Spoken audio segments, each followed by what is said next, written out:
কি গো গিন্নি, ও গিন্নি, আরে আর কতক্ষণ? একটু শরবত বানাতে এত সময় কেউ নেয় নাকি?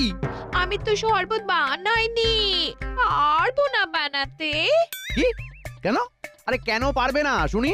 আমি হলাম বহিষ্কৃত মন্ত্রীর বউ। আমি নিজের হাতে রান্না বান্না কোনো সংসারের কিছু কাজ করতে পারবো না। আমার একজন গৃহভৃত্য চাই। কি? বেতন পাবো কিনা তার ঠিক নেই, তার উপরে আবার ভৃত্য। শুধু কি বেতন, মহারাজ তোমায় আর সভায় রাখেন কিনা? গোপালরা যা কাজ করছে।